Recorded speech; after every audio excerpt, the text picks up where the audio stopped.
গাছ রুইলাম, একটা কোটোই তো দিলাম, পরে আমি আবার পেঁয়াজ এনে আমি আবার এই কোটোই দিছি। এই যে পেঁয়াজ গাছ, এই ধনে গাছ বেরতে না ঠান্ডার সময় একটু কম বাড়ে, এই পরপর এই লাইন ধর এই আমি দিছি।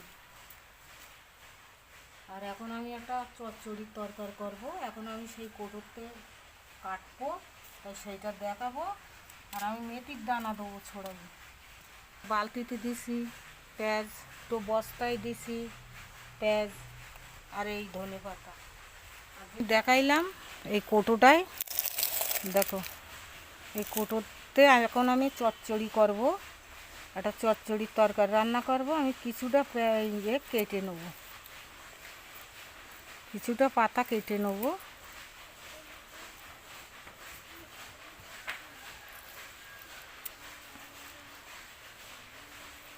চচ্চড়ির ওপরে দেব, আবার বেরোবে।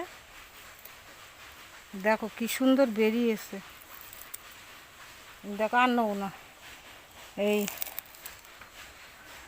কোটোটায় দিলাম ছিদ্র করে এই বেরিয়েছে।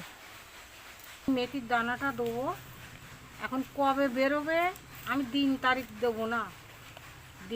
দেবো না, হলো যদি তার মধ্যে না বেরোয় আমি এই যেরকম সবাই দিন দেয় 10 দিন 12 দিন, আমি চারা বেরোলি তারপর দেখাবো। মেথির দানাটা আমি ছড়াই দেবো, চারা বেরোলি তারপর আমি দেখাবো।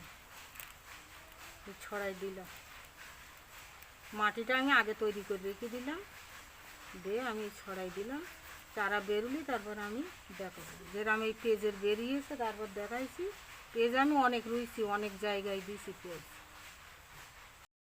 আমি এই সেই মেথির দানা দিলাম, এই দেখো কি সুন্দর মেথি শাকগুন বেরিয়েছে। মেথি শাকটা কি সুন্দর বেরিয়েছে। আজ 12-13 দিন পর। ঠান্ডার সময় তো একটু সব কিছু একটু লেট হয়, শাক পাতাড়ি যাই দাও না কেন ঠান্ডার সময় একটু ফুটতেই লেট হয়। তাই আজ 12 দিন পরে আমি এই মেথিটা দেখালাম। আর এর আরও কিছু আমার দেখানো আছে, তো শুধু এই মেথি গাছটা দেখানো বাকি ছিল। মেথির দানাটা সেই দিন আমি দিলাম।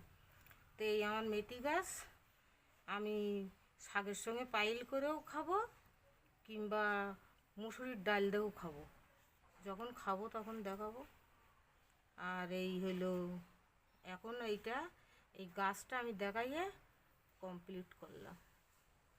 এই হলো মেথি গাছ, মেথির দানা ছড়াই দিলাম আমি এই বালতির মধ্যে।